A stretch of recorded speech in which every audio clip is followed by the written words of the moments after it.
Welcome to the Patrick Real Estate Show, where we explore the fascinating world of real estate investing with your host, Patrick Switek. Patrick is a dynamic young entrepreneur and an accomplished real estate investor who's passionate about helping others achieve financial freedom. Each week, we sit down with some of the most inspiring individuals in the real estate industry and delve into their personal journeys, lessons learned, and secrets to their success. Let's dive into this week's episode. Sean McGregor, welcome to the Patrick Real Estate Show. Dude, thank you for having me, brother. Yeah, Sean, for the people that want to know what this episode's going to be about, Sean is the NoCode guy. And he's done everything in his business to automate different aspects of his business through NoCode software. For the people that don't know what NoCode software is, basically applications you can build, anybody can build, without coding experience. And it's a really popular trend that's been happening over the last 5-10 years, I believe. And Sean has done a really good job of integrating that into his short-term rental property management business. And we're going to talk a lot more about that. But without further ado, Sean, welcome to the show, man. Dude, thank you so much for having me, man. We've only hooked up a few times in person, but then we're both part of the Hospitable Host Network. I was in Volume 1, you were in Volume 3. Yeah. So see you on Facebook a lot, and then everything you're doing with STR Nation as well. Absolutely. Honored to be here. Thank you so much for having me. Of course. Yeah. So how did things get started for you in hospitality? Let's go a little bit further back there. All right. So it all starts when I met this girl, Lindsay. And fast forward 9 years later, we have a 6-year-old. Things are going pretty well. One of the first times things were getting serious, like, all right, we can go back to my place, but I have people there. I'm like, oh, okay, friends. No, actually, I got some Airbnb guests in the other bedroom. Oh, all right. Sweet. Okay. And she was the first person that opened my eyes to Airbnb in the way of house hacking. And what she would do is she would rent out her other bedroom while she was there, and that would pay for her place in Austin, Texas, her pretty nice apartment complex with a downtown view and everything. But the real hack was whenever she would leave, she would rent out the whole place, and it would pay for her travel as well as her place. So instead of paying for 2 places at one time, the first place was paying for her trip and for itself. Oh, wow. And that's something that we've carried on with our life. Travel's become a big part of our life. Like our 6-year-old has actually been to 40 countries, and we work remotely 4 months out of the year. And big reason we're able to do that is we have a place in Austin, Texas, and when we leave, we rent it out, and you leave during those 3 or 4 months, and it pays for itself the full year and a good portion of your trip. And it's just, that was an amazing hack she first taught me. And real quick, let me get into the other thing she was doing at the same time, which was like, I don't know, date number 10. She's, hey, I'd like to hang out, but can you meet me at this warehouse I rented downtown? I'm like, all right, yeah, let's do it. And I get there. Did she get murdered? Did she murder you? Is that what happened? Or tried to? Dude, she blew my mind. She completely blew my mind. She had rented this place downtown that was supposed to be for 2 people, 1,200 square foot. And what she had done, to put up these partitions, set up all these bunk beds, and a co-working in the front. And now 7 people could sleep there, plus co-working, plus a kitchen, bathroom, all that stuff. And she had taken a 15-month trip by herself before I met her and did the whole 4-hour work week round the world trip. And whenever she was like at a place by herself in a hotel, she'd snap a few photos of the church, get takeout, and then that would be her experience there. But if she stayed in a hostel or somewhere where it was shared living, she would meet someone that would know about this concert, and they'd meet someone else that knew about this awesome restaurant, and they'd all become fast friends and have this epic experience. So what I was looking at on that 10th date was her version of that she was bringing to Austin, and I just quickly fell in love with it and started helping out and just loved meeting people from New Zealand and Australia and the Philippines, and just like all these amazing people coming through. They were in my town, so I was able to be the guide and tell them like, oh, you got to go here for barbecue. Oh, you got to go here to paddle on the river. All these different things. And I just loved watching someone come in wide-eyed on day 1. And then 3 days later, hug 5 other guests, say, oh, I'm going to meet up with you in Lima, and just like have a transformational experience. So yeah, we did that in that one location, and then eventually grew it to 3 locations in Austin with 35 guests. And I was doing all of the messaging with all 35 guests by myself with no help. And that's when I started getting into the automation and can't do this. This is getting a little hectic. So let's get into that with automation. First thought, what year was this? About this year when you were So when it really started kicking off was 2016. We just got our second location, and we had an opportunity to take a family trip with her whole extended family trip in Spain and Portugal.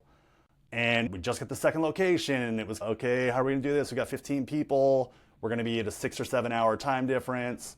And I'd found Smart B&B, which is Hospitable now. That was the opening as far as just the regular automated text. But a little part they had on there that I'd never noticed before, it was like, click here for webhooks. You can use softwares like Zapier. And then I looked up Zapier, and then my mind melted, and then I started doing a lot of YouTube videos and just figured out, like, without coding experience, just using logic, like, if this happens, I want this to happen. I was able to start setting up all these things to where we were out of the country, different time zone. Obviously, you're going to bed at a certain point. And I would make it happen where, okay, if somebody books and it's the same day as their check-in, then send a text message to this guest that's staying at the place. They're gonna get a discounted rent for the month, but anytime a guest books after 5 o'clock on the same day, they get a text message and they're the one that has to, make sure they get checked in, assign them a bed, all that stuff. And like being able to do that and then having it actually work and then just be that reliable, consistent experience is so freeing. And it got to the point where when her family was actually leaving after the 13th day, she was like, hey man, I know you have the Swap Loft and another business you're running right now, but we're already over here. Do you think you could make it happen if we wanted to keep going? Like the hardest part is getting over here. And it was like the defining moment of our relationship. But I'm like, you know what? Screw it, man. I've always wanted to travel. We're over here. Things seem to be going well, so let's go. So then we just left her family at the airport and kept on traveling for 2.5 more months. And then that has become a pattern of our life. But that was like a forced situation where like, all right, man, let's go. I'm not there physically to help out. So I got to figure out how to do it remotely, which comes into play after COVID. Yeah, before we jump into that, I have a few things to unpack, right? So I'm a rambler. Yeah, all good. So first thing, why didn't you use the schedule messaging within the application, Smart B&B? Why did you have to go through a third party? And then also explain to the people that don't know what webhooks are. These are technical terms, right? So webhooks is Zapier. Explain that maybe a little bit. Okay, fair enough. A webhook is just a signal, like when it like listens for a certain activity to happen, and whenever it does, that signal gets received, and then you can send that to what other app you want through Zapier. So for my use case, go ahead and clarify. I was just going to say, it basically allows you to integrate, right? It allows you to work within the tools in the product to work with other tools, right? Combine, I'm assuming. But yeah, sorry, go on. Yeah, so I did like the long-term guest. I wasn't giving them access to our Smart B&B account or Hospitable account or anything because they didn't need to know everything going on, get all the messages all the time. I just wanted that really specific 6-hour window when it's midnight where I'm at. And if somebody books that particular night, they're coming in the next couple hours, then it'd be like, hey, Jose, just want to let you know that, and what's amazing about Zapier and all these tools is you can pull in first name. Hey, Jose, I just want to let you know that Steve Jones is checking in today. Here's his phone number. That piece of data is automatically pulled into that text. He's staying here for these many days. Please send him a text and give him the door code and check him in. And because it was a shared living hostel situation, it wasn't as easy as here's your keypad, go on in there. Because the biggest location we have is 20 different beds. And it was a logistical nightmare. It got better at it. You have some people that are staying for 2 nights, other people that are staying for 3 weeks. And you got to assign different beds, plus you want to keep it to where it's guys in one area, girls in another area, if possible. So there were some like human elements that needed to happen at that point. But again, it was a solvable problem. And again, a no coding experience for me. But I knew, man, if I could do this, I would be able to solve it. And then the Zapier and the webhooks and just setting up that rule to where it was only in that one 6-hour window I need this to happen. enabled it to happen, not bother him much, not inundate him with a bunch of information that he doesn't need. But when he needs that info, it happens immediately. That's awesome. So that gave me so much confidence to like actually enjoy myself, actually go to bed without rolling over every 2 hours and staring at my phone and doing all those things. Especially in a different time zone. That makes sense. Yeah, absolutely. And so with Zapier, let's talk a little bit about Zapier. I'm a user of Zapier, but I'm curious, how did you stumble upon Zapier? What is it? How is it super effective for short-term rentals? Yeah, for me, Zapier is that and Airtable are like peanut butter and jelly. Those two together combine to make anything possible, really. Because what you can do is set it up where all of your data from Hospitable, that's the PMS I use, goes into Airtable automatically. And then based on whatever information's in there, you can set up these views to where, let's say, somebody books this particular home, and again, it's like the same day thing. There's a 6-hour thing. You can set up these little filters that are just that one view is if the information comes into this, then I want a text to go out through OpenPhone, which is my kind of cell service I use now. Mm-hmm. But it just makes it to where you can be very granular with the kind of use cases of when something happens. But Zapier in general allows you to connect multiple different software tools that do not connect otherwise. But they use the webhooks, they go back and forth, and they are basically just connecting them to where, okay, anytime this happens in Airtable, I want this to happen in OpenPhone. I want this to happen in Gmail. I want this to happen here. And it's the sky is the limit situation. We'll get into more of what I'm doing with the NoCode STR thing because I've full on built custom automations, apps, and just made it to where there's a lot of the softwares that people use you can replicate yourself and pay $0 per listing after that. Yeah. Okay, so let's talk about Airtable. This is interesting for my use case too. I use money.com. I've tried integrating with money.com and Zapier. It is a little bit more difficult. I don't know if Airtable's easier. I also, just a little bit about my background, I worked at Avance, so I was a product manager there, and we built our whole business on Airtable. So cool. I understand it, I get it. I just never knew that you can integrate with Zapier to make it even more effective. So I'm curious your thoughts on that. All right, so here's a unique kind of use case that I use, but it'll show just the power and the ease of Airtable with Zapier. When I pay my owners, like I used to do all the bank transfer stuff and it was really annoying and it was a pain. But now what I do is I have the Airtable view that's like payments owed. It has all the breakdown unique to every owner, every property, whether it's 20% or 25%, or if they get a cleaning fee back or any of those things. So I have the payments owed, and then I have another view called payments made. And all I do is I click a button in Airtable to say pay owner. That moves the record into the payments made, and that triggers an automation through a software called Veeam and wires the money to the owner. So that allows me to pay. Veeam is a wiring software, like automation? Yeah, so it's $14 a month, unlimited, free bank transfers domestically, and then I think really affordable to do internationally. It might even be free internationally too. It's awesome. But what it allows me to do is instead of having to reconcile once a month, I can do it after every stay. As soon as I get paid, I can just, okay, those numbers are correct, click, and then boom, that money is sent to the owner. And then when that happens, because I have it set up in Zapier to where anytime there's new information in the payments made view, then I want the money to be sent. I want an email with the full breakdown with commission, everything sent to the owner. Boom, that happens automatically.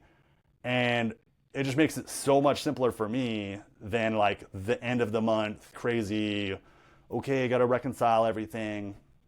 Another thing I do with Airtable that's I feel is a game changer is it's always a pain to cover an owner expense, whether it's supplies or paying the lawn guy or whatever it is. And then you're in the thick of it, you're trying to provide a great experience to the guests, and you delay those things, like, oh, I'll get it back later. And then you have a big balloon amount that you're talking to the owner about a month later, and things get awkward. What I can do now is whenever I'm going to pay that owner, I just type up an owner-only expense in a little form that goes into Airtable. And if it's $75, I click the guest that I'm going to tie it to, and whenever I pay the owner, it deducts that $75. Any of the photos I put in that form, any of the information I put in that form is then on the owner's dashboard automatically. And instead of me having to chase down the owner for money, I just deduct it from what I pay him. And it has full documentation of what was taken out and why. And that just has completely solved that problem to where before it had gotten into some bad situations with owners where like, hey, you owe me $8,000 for all these things, and they didn't know it was happening, and then it just becomes the situation. So you do the co-hosting model, correct? Like you Yep. do. Got it. So that's why you have to constantly, you don't get the transactions into your bank account, or do you? I do for some of them. For some of them. So, Okay. yeah. Got it. Yeah. Got it. So you could also create automation around like asking for invoices and getting the invoices responded to. We can talk about hundreds and hundreds of use cases that you can do this kind of stuff with, which is cool. And that's why like I'm so passionate about it and why I love it so much is because everybody's business is a little bit different. And so everyone has those little tweaks they need to make that's relevant to them. And that's why I want to teach this stuff is because like your business is a little bit different than mine. There's different things that you would want to set up an automation for that doesn't apply to me. And that's why like people ask, well, why don't you just make it like a SaaS? Why don't you make a PMS? It's because none of those are going to always fill all the needs. But if you learn how to use these tools, then all of a sudden you can solve your own problem. And so anyone that takes my course, they're going to be a big community where, hey, I have this problem for using Guesty with, we're all signing like an abundance contract where if we solve a problem for you with Guesty, you make a Loom video, show how it's done, and then everyone gets that information and everyone has that solution going forward. Sweet. Awesome. So Sean, let's get into some of the use cases. We talked a little bit about some of them, but I want to dive a little bit more into your discovery of what you could, if that was your first use case, right? You talked about how you were able to travel and then also allow people to be notified middle of the night on the different aspects of the hosting experience, right? With the guests. Now, what happened after that? What rabbit hole did you go down? Okay, so a big part of the story was we were doing the hostels, right? Mm-hmm. COVID hits, really bad idea, solo travelers in a shared room. Got it. That business is done. I'd already had the kind of remote experience of running a property and managing all the guests and over 2,000 reviews on Airbnb and all that stuff. Right. So what I came up with to stay remote during COVID while we had a young kid, and then also continue traveling because maintain location independence is our North Star goal. That has to happen. Right. So we don't take on properties that we have to physically go to. But I offered a 5-star guarantee where I don't take a commission if anybody leaves anything other than a 5-star. And because of that, my systems had to be really tight. My experience had to be top notch for the guests. That's why I got so into all these things to create that perfect experience. And where it gets to the next level is whenever you hire your first teammate. So I had a virtual assistant. And with one, it was fairly easy to manage back and forth. But now that I have 3, you had to build all these other systems to make sure that when someone's working on something, another person's not doing the same thing, or if documentation updates in one place, they all know that that has been updated.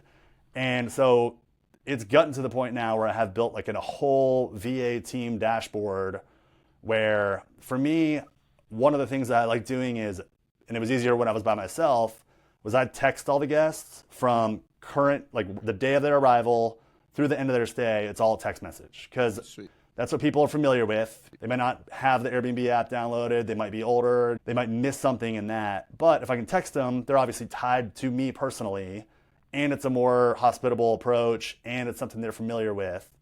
So I wanted to bring that even while I extended, but you can't do it with a normal cell phone because it lives in my pocket. So I found Open Phone, but I didn't there's ways to like have canned messages in Open Phone, but still you're a little worried that the English might get a little weird and it might not be perfect. So one big thing that I do now with my team dashboard is they can just click, here's the door code, yes, it's been set, 12 o'clock, and then a whole check-in message will be automatically generated for that particular property. They click a button and an automated text message gets sent. Then the next day at 10:04, a message goes to the guest saying, hey, Steve, I just want to make sure you're having a great time so far. Please let me know if you need anything at all. That happens automatically. Then a checkout message with a form in it, yada, yada. But it's all like a hospitable, but it's something I've built for myself, and it's all text message, so it's a better experience for the guests. But I didn't want to have my teammates rely on the training of knowing all the Loom videos, knowing what to do when. So what Airtable's allowed and Zapier is you can set up these custom notifications where that checkout message doesn't get sent by 10:25. They get an alert saying, hey, reminder to send a text message to Steve Jones at blank property. Here's his phone number. Here's a link to his conversation to where they can't mess it up. If at 10:45 it hasn't been sent, then I get a text message. And what that allows you to do is to confidently work less in your business, because if I'm not getting that text message, I know things are on track. Perfect. That gives you a lot more assurance too, less freak out, gets you out of the business, saves you time, so it's worth the cost and the time that it takes to build out, which is great. And so curious, what other applications do you see, maybe people within your community or within the clients that you've helped, what have you known to be like one of the most popular things that people automate first with no code? Yeah, so the custom notifications are just like what I think is really valuable. I'm a big fan of E-Myth. I don't know if you ever read that book. Oh yeah. Mm-hmm. Yeah. But it's all about the main takeaway for me is just if you are relied upon in a business, you don't have a business, you have a job.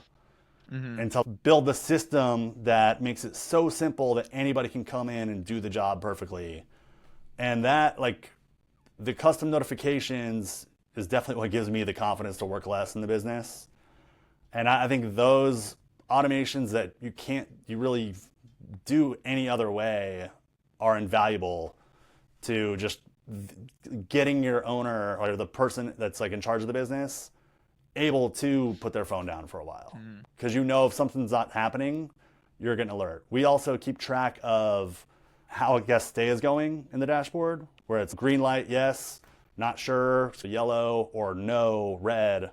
And if anybody's ever marked it as no, and the notes are in there, then we get alerts and it's okay, how do we get this back on track? What's going on? What happened? But if it's all green and if it's all not sure, then you know, like, all right, things are good. I'm good. I don't have to look at my phone. That's awesome. That gives you peace of mind, right? Absolutely. I definitely think that's super valuable. And I think what's also happening in this world is people are automating, and I think this is a big fear. People are automating without really thinking about the ramification on personalization. And I think there's like a safe or more thorough way. There's a better, more sustainable way to scale by having those personalizations without having them feel like they're just a robot messaging them. And I think that's what this kind of does. So that's pretty cool. Yeah, one other thing I'll add that's like really valuable with Airtable is you can set up a calendar one time and then share or embed that view. So like for each owner, I have a property set up or a view set up with all of the bookings come in 24/7 automatically. They click it has all of their particular commission breakdowns. So I can set up an owner dashboard for them with all that information. Then a spreadsheet version, same information, but just easier for them to look at. But with the custom notifications, you can also send it to the owners, where as soon as a booking happens, instead of them getting a generic like, it was $1,200 for this booking, it can say, it was $1,200 for this booking, minus $250, your 75% is this amount, here's the tax amount we're paying you back, and it's all to the penny, exact, fully detailed the second a booking happens. And that's something that I don't know if any PMS can do either. But then they click a button and they're getting their 24/7 live dashboard automatically synced up right there. And it just makes it to where I'm a big experience guy. I have the 5-star guarantee, but it's also every step of the way, like how do I make it more convenient for people? And that goes all the way down to the cleaners, the maintenance men. We have a supply tracking system. We have a cleaning form system where like anytime a cleaner, like they actually have their own custom app that I've built that basically is similar to some of the softwares that are sold out there. Like Breezeway or something like that. Yeah, you said it. It's all, they just click a link, they log in, and then they have like access to all the calendars that they're associated with. But if they click and there's a form for, let's say, a property I have is called Greenheart, they click the form, they fill out, yes, the guest left it looking great, there's these supplies needed, and they submit it. Not only does it put that information into our Airtable and alert us that clean is done and the guest left it looking good, so we know. That all happens immediately through a text.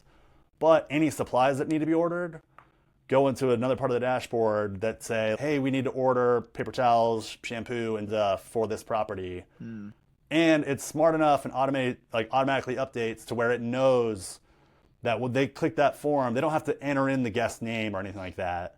They just click submit, and it knows who the last guest at that property was and ties that back to them, to where we know, ooh, man, they trashed our place, take them off our marketing list. We don't want to talk with them. Don't give them a 5-star. And again, it's just all little tiny incremental savings of time or improvements that over a long period of time, you're like, wow, this is running itself and this is awesome. Yeah. Wow. I didn't even think of that. So that's an interesting use case. And going back, you mentioned that the live dashboard, that's an owner-facing dashboard, I'm assuming, right? Yeah. Wow. But there's also a cleaner version that they automatically get their notifications. They get a reminder 24 hours before before a clean happens. So again, it just put as many kind of fail-safes in there as possible to where nobody can mess it up. It's all through text message, so everyone's getting it. Sweet. They don't have to download an app. Yeah. Do you hire outsourced labor? Do you do like people from the Philippines or something like that on top of the systems you're building? Or do you think the systems suffice enough so you don't need that human element? So because I do guarantee that 5-star, and I truly believe we're in the communication business as much as anything. So under 5 minutes reply time is like the standard. So I have 3 people. They are based in the Philippines, but they're all so amazing. Like I have them as part of their daily check-in, list their daily gratitude, something they're grateful for, something they're proud of. And I've really gotten to know them, and we actually did get to visit them. Oh, sweet. I guess in November, and we got to go have dinner with them and see them in person. Awesome. But I really want to see my team members. I got 12 of them. That's amazing, man. They all keep talking. I was like, oh, can't wait till you guys come in town. We'll show you a good time. Like, we'll have fun. I'm like, yeah, but then who's going to be working? The business is going to fall apart. No, jokes. Right. But we would just probably like segment time to hang out with them. But yeah, I'm definitely looking forward to that trip. But that's awesome that you got to experience that. Oh, man. Friendliest people in the whole world, man. They're so nice. The hospitality there, just every restaurant you go to and everything is top notch. Everyone speaks perfect English, essentially. So, yeah, definitely highly recommend it, especially with that many teammates over there. Maybe you just do 6 one night and 6 the other. Oh, yeah, absolutely. There's a way to do it. So I'm curious, from thinking about things long term, have you thought about what kind of like projects have you thought about building out that maybe you haven't for your business, but you think that would be, you might want to entertain at some point because you find value in it? Yeah, so one of the tools I use for the front end of all the Airtable data, they're just about to release API connections where it's just direct. Got it. And so I have like a direct booking sites right now, but I use like the hospitable widgets. But it would be possible to essentially just use your own calendar, bring in the information automatically about reservation data, what days are booked and what the cost is. And then automatically you can generate a Stripe link to where if they select the 14th through the 17th for this particular property, automatically a link gets sent, they click it, has all their information, all the dates, and they can buy it directly from you instead of going through the actual PMS where you pay a little bit more because they normally have a little service fee as well. Another thing I'm building currently is a lead pipeline. Nice. To where my teammates can work on all these different, they find underperforming listings. This is taken from Short-Term Rental Secrets. They have this thing called Underserved Investors. Yep. And I love it. Those guys are amazing. Mike Riley, Sjogren. Yep. I was in SR Secrets awesome too, dudes. So I get the whole vibe. Yeah. But I find it, for me, I always feel weird. Hey, best friend, you should get a property here just because the market does fluctuate a little bit. But if I see someone that actually already has a property and they're getting like a 3.6 overall review rating, you know what, I do think I can help you. And I can operate anywhere. So now I'm having them go through and vet these different locations, these different properties. And what they do is they just click, is it a dream home? Does it have hot tub pool? Is the calendar open? Are they using dynamic pricing? Are there bad photos? And they just have all these little things they're checking. And then I'm able to go in, see all the ones that look good, click a button, and then they go to the next step of retrieving the owner details. And then the next step is a custom web page will be built for the owner, and a custom text will automatically go to the owner saying, hey, you have a beautiful property at blah, blah, blah, but unfortunately you have a 3.65 right now. If you're ever interested in looking at other options, we guarantee a 5-star review, and here's what you can make, yada, yada, yada. But have it in a very professional way and have it in a very systematic way that my teammates can do most of the work for it.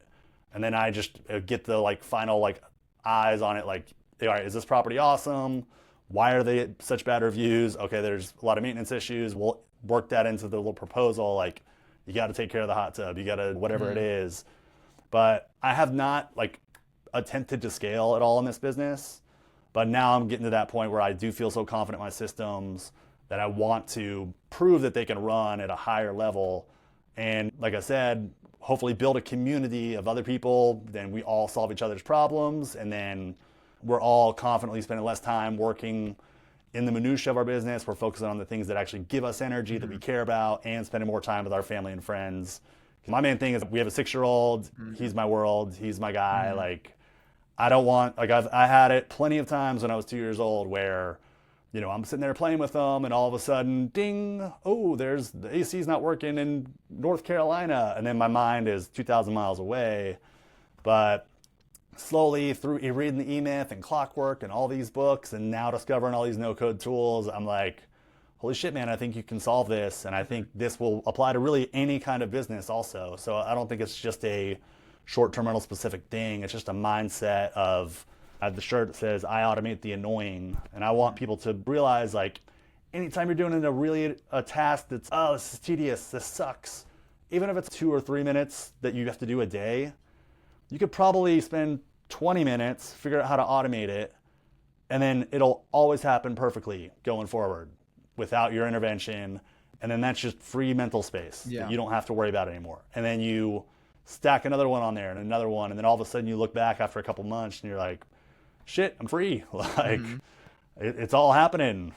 So that's my goal, is to help people to have that trigger of, oh, this is annoying, and then think, okay, how do I automate it? Yeah, I'm gonna challenge you on this thought. I like playing a little bit of devil's advocate. I love it.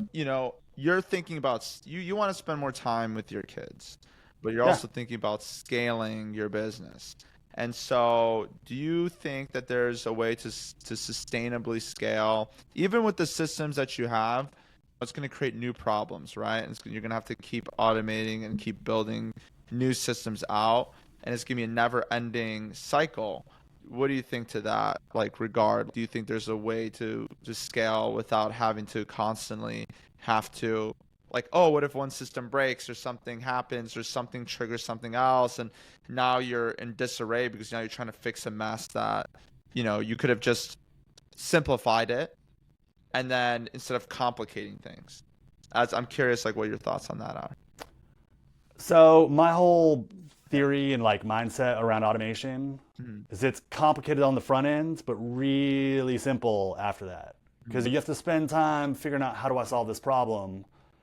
But then once it's solved, every single time, consistent, repeatable, gonna work. And I know there are more problems the more you scale, but all these automations are set up to where the check-in message that's a text to the guest, it's one zap for all my properties. And I add a new record and Airtable for a property, that same zap does the same heavy lift. Nice. So there's a lot of things that you don't have to rework as you grow. And again, I've talked about, I'm very heavy into getting an alert if there's any sort of error or something doesn't happen when it should on that schedule. And I think with that, and with the 1.5 years with my team, we might eventually have to bring on people, but I do feel like we could handle 50 more properties, 100 more properties, and be in good shape just because the communication is there. We have all the systems around cleaning. We have systems around like the guests, whenever they check out, they have a form they fill out that lets us know, was everything clean, everything working, any supplies needed, yada, yada. So we get intel from them, same thing from the cleaners. And then we have the cleaners take videos every time after they clean and upload them so we can get eyes on the property. So I feel like we're pretty dialed in, and I feel ready to bring on more properties and scale with that. And then again, hopefully building a community through the no-code STR world where those people that are ahead of me with like number of properties, they'll talk about I run into this all the time. How do I deal with it? And if I can figure it out for them, or someone else in the group has figured it out, then roll that into my system. And one thing I'm doing with my course, there's like a free version, there's also a paid version. The paid version, you actually start with my Airtable base. You start with all my Zaps. You start with all my open phone snippets and all the other things I built, to where it's a course, but really you're just like starting at my level. And then from there, I'm going to have a bunch of videos showing you how to sync it up with yours. And through that process, you're going to learn how to do all the automations. I'm going to explain why I did it this way, why they work, why I feel like they're important for a hospitality standpoint. And just in general, like I have to get 5 stars or I don't get paid. So I'm going to make sure things go well. And that's why I'm doing this. And again, we like to travel 4 months out of the year, different places. And I need to build it in a way that my team can operate successfully without me being there, because I'm going to be 12 hours off time zone in Japan or something. And I have stress tested that over the last however many months, and it's gone well. So yeah, I don't know. Yeah. It'll be a good challenge, and I'm sure the ass kicking's coming on certain levels, but I do feel doing this business for as many years as I have, I've seen a lot of what will happen. I've heard a lot of the guest complaints. And for us, if you communicate within 5 minutes and apologize immediately for anything that does go wrong and then find a way to make it right with them, most of the times, I think you even mentioned it in like your chapter of the book, like if there's a problem and you solve it, you're going to get a better review and have a more raving fan than if nothing went wrong at all.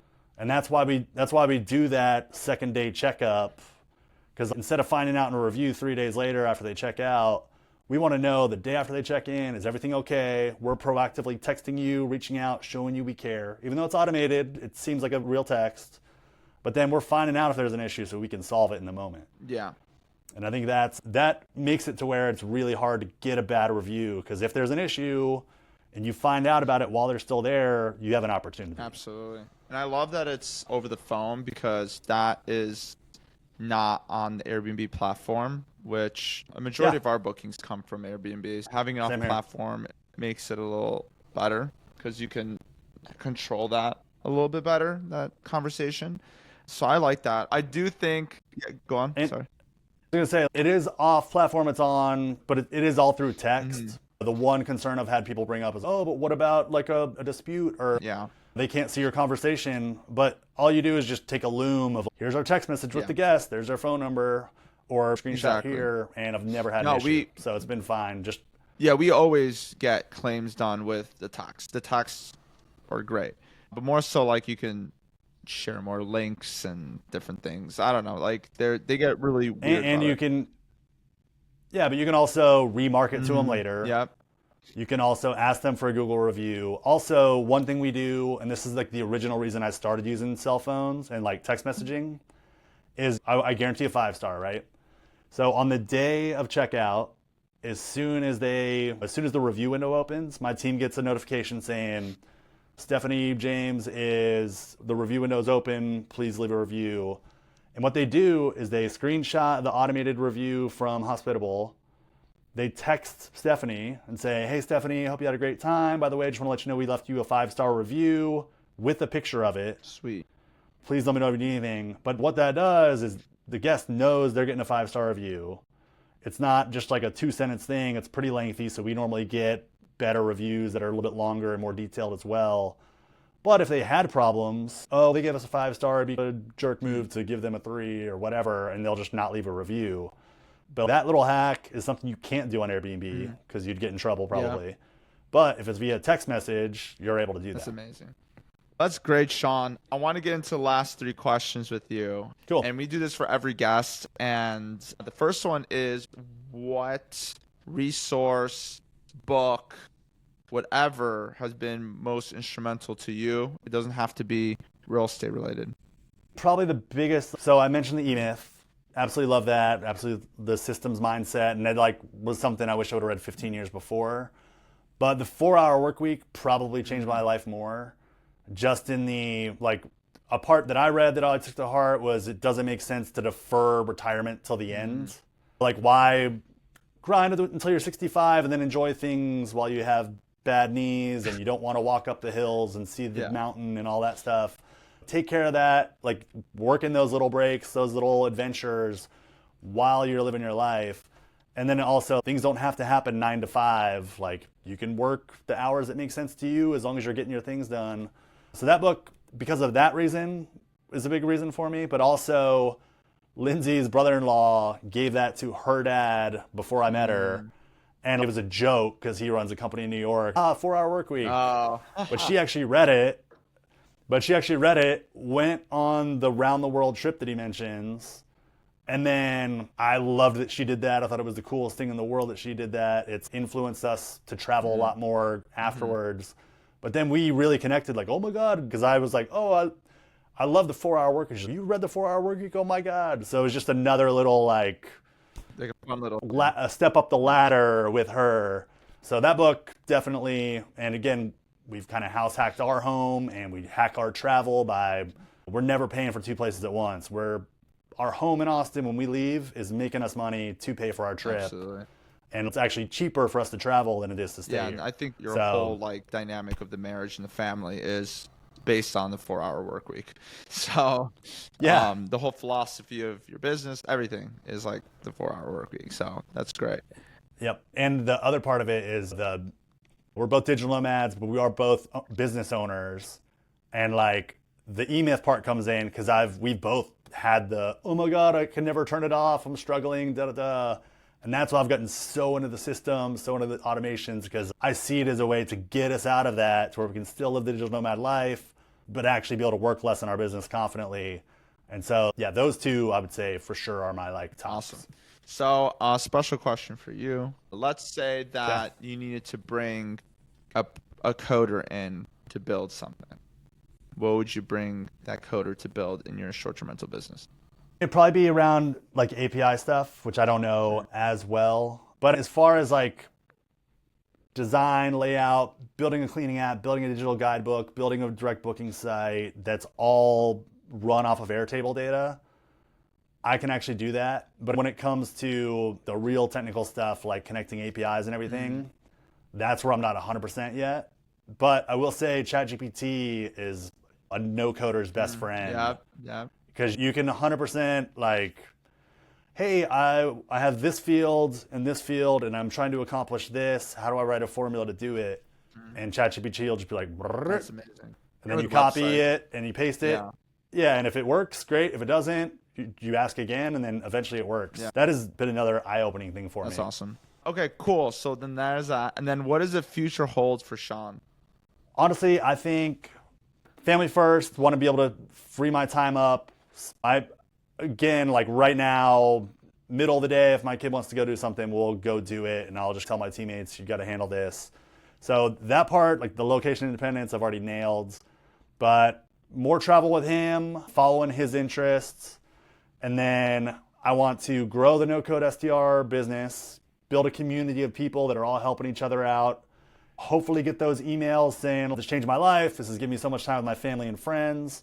And then I'm also starting a channel for kind of general business called Automate the Annoying, which I haven't really launched yet, but that'll be more general business kind of questions and no coding stuff. And I just basically just want to help people know this is all possible, that all these little annoying things, a lot of them you can automate, and they can free you up to go further in your business, be bigger in your business, but mainly be present for your family, be present for the people you love, be able to take those trips, be able to live an adventurous life. So, cool. Yeah. And then how can people reach you, Sean, if they want to get in contact with you for whatever reason? If you just go to nocodestr.com, that's probably the first step. I'll tell you about it even though it's still embarrassing for me. But the first video, if you take the free course, is all about like mindset. And I talk about how it's like riding a bike, but not like for you. It was like for me, because I was 39 when I learned how to ride a bike. For whatever reason, I never learned as a kid, and you'd always see kids driving by. I'd always be like, oh, like riding a bike. Hear that expression all the time and just like feel little daggers. Limiting belief, totally ridiculous. But I watched like on Lindsay's birthday, she actually was like, for my birthday, I want you to learn how to ride a bike. I watched like 30 minutes of YouTube videos. We rented a bike while we were in Mexico. It took me 24 minutes to learn how to ride a bike. Amazing. So I wasted like so many years and had so much dread and so much anxiety and like embarrassment over this dumb thing. 24 minutes. So that's how I lead off the whole free course, is just like, dude, I know it's unfamiliar to do automations, to do these things, but it's a limiting belief in your head, just like I had with riding a bike. I promise it's easier than you think. You just got to give it a little effort, test it out, and you can do it also. So yeah, that's my thing. I'd never told anybody. I had 5 friends that knew my whole life, but now, probably a couple hundred people know that I just learned how to ride a bike a couple years ago. Sweet. Hey, better late than never. Some people still don't. Yeah, and my whole thing is I don't mind telling people about it now because I can do it. Can you tie your shoes? It was just That's the real question. Or do you still wear Skechers? No, I'm a pro. There you go. Yeah. Awesome, Sean. Appreciate you hopping on, and reach out if you guys have anything in your business you want to start automating, but you don't know where to get started. This episode did have some things you can get going on. You can look into Zapier and all these other tools, but if you need a little bit more extra help, Sean's there to help. But thank you so much, Sean. Appreciate you, man, and have a good day. Awesome, man. Thanks for having me. Appreciate it, y'all. Thank you. And that's a wrap. Thank you for listening to the Patrick Real Estate Show. If you found this episode helpful, please give us a follow and leave us a 5-star review. Your support truly means a lot. And connect with Patrick in the show notes below. Until next time.